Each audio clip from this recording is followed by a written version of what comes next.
I'm the Paint Diva of New Jersey. Today we're going to be doing a low budget renovation in a kitchen.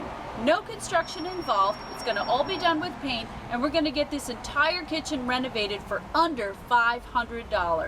The homeowner had begun this. She sanded down her cabinets with the intentions of painting them, but then life happened and over a year went by. So when she went away on a vacation, the Paint Diva snuck into her house, enlisted the help of her sons to come in and help, and we did a little surprise by design. We took this old fallen down kitchen and turned it into some Diva-licious digs. Feeling down and dirty, feeling kind of mean. I've been from one to another extreme. This time I had a good time, ain't got time to wait. I wanna stick around till I can't see straight. Fill my eyes with that double vision.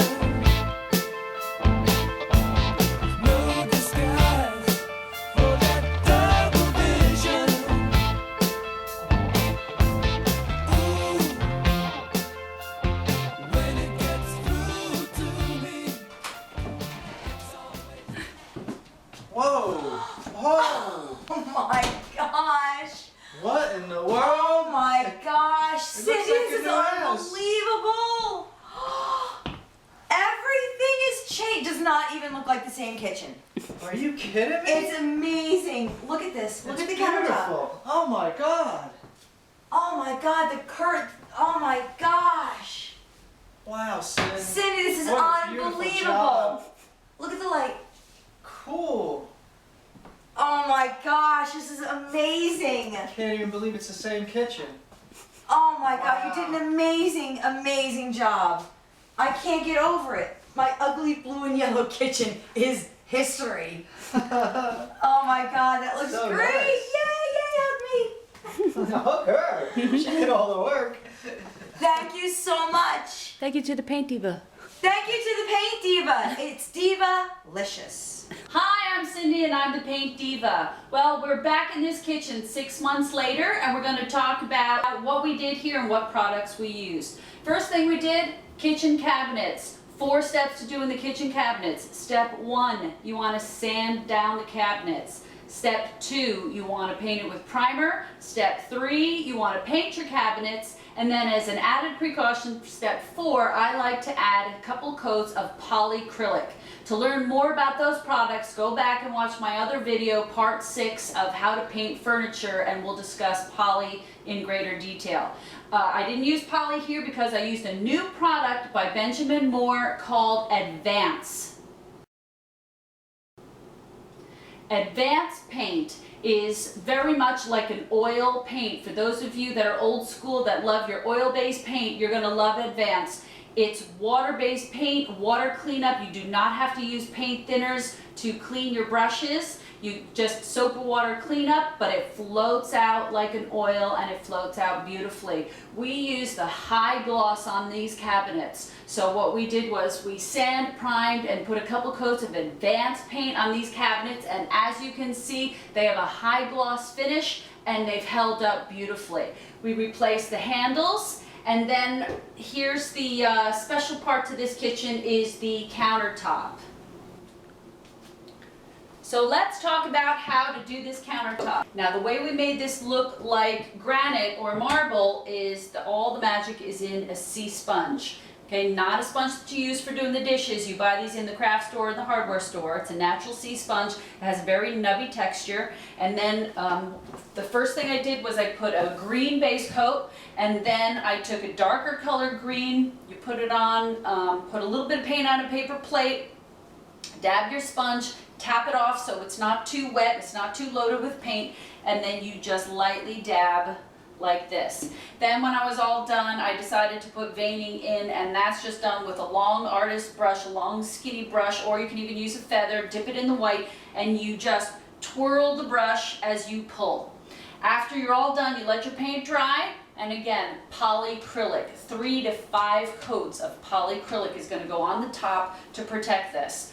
And if you don't believe that it really works, I did this 6 months ago, and this is a working kitchen, and it's still here, it's still holding up, okay? The only thing you just don't want to do is take a knife and chop on here, okay? Use some common sense. You want to get a cutting board if you want to chop. But other than that, you should be fine. It's waterproof, you can wipe it off, you can clean it off, and it's a great low budget way to completely change the entire look of your kitchen. Okay, let's talk about the walls. In this particular case, wallpaper was taken down and the walls were just a mess. We skim coated it, meaning that we put plaster on the walls, pretty much all over the entire walls, and we sanded it all down. Now I've got a couple of hints for that. Number one, make sure you wear a mask over your face and goggles over your eyes. If you don't put goggles over your eyes, the dust all over the room is going to get in your eyes and you're going to be sorry.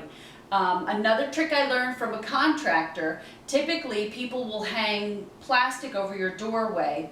It doesn't really help for the dust. So the contractor told me what he does is he takes an old sheet, throws it in the sink, wets it, and hangs the wet sheet in the doorway, and the water attracts the dust. So that helps to eliminate some of the dust. They also make, special sanders that have little vacuums on them to try to get rid of all the dust, if you want to get that fancy. But make sure that you wear your protection when you're sanding, okay? Now, in this case, we did as much sanding and spackling as we possibly could. The walls still weren't in perfect shape. What do you do? So what I'll do is I'll do a painted finish over the top of the walls that helps to hide all the imperfections. What I do is I rag the walls. Benjamin Moore paint is very good quality. It's very thick. It's like pudding. So it's water-based paint, so you want to add some water, thin it out so it's more like the consistency of heavy cream. Then you're going to take an old piece of a towel, because I like the texture, about this size, about the size of a small washcloth because it fits in the hand. You're going to dip it in your paint, wring it out, okay, and then it fits in your hand, and you want it to have wrinkles like this. Okay, when it fits in your hand, you want the textures and the nubs and the wrinkles. And then you're going to put it on the wall and you're going to literally roll it down the wall like this and just keep rolling it and rolling it. And again, tape off all the areas that you don't want the paint to hit. So you're going to tape off your ceiling, you're going to tape off your chair rail, okay, tape off around your windows and doors, tape it all off with painter's tape, and then you're going to go back with that rag and you're going to roll it down the wall. You can try out if you are, not sure, you're afraid how the color's going to turn out, try behind the refrigerator. That's always a good spot to test it out and see if you like it. Now let's talk about color. When you have a chair rail, one of the things I do not like to do is do 2 separate colors. I don't like to put blue on the top and beige on the bottom. It's very 80s look to me. You might as well just stick your flowered wallpaper back on the top and have your 2 totally separate looks. I don't like it. Another thing is that 2 different colors tend to chop your room up, and if you have a small room, you're chopping your room up into smaller boxes and you're making the room look smaller. So what I like to do is to either do the same color top and bottom, or do what I've done here and just stay in the same color family. You can do the lighter or the darker on the top or bottom, it really doesn't matter. And what we've done here is, and here's an easy way to do it, and here's an easy way to cheat.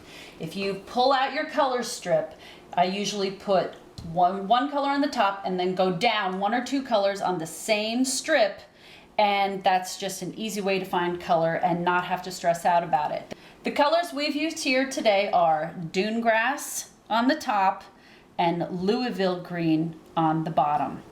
And lastly, let's talk about accessories. I took a quick run down the store to my favorite store, Tarche, and picked up some dish towels and placemats and wall art, even the curtains. I also purchased new hardware at the hardware store for the handles, and we pulled this entire kitchen all together for under $500. I think you'll agree with me that's a pretty darn good price for a completely renovated new kitchen. I would say it's pretty delicious.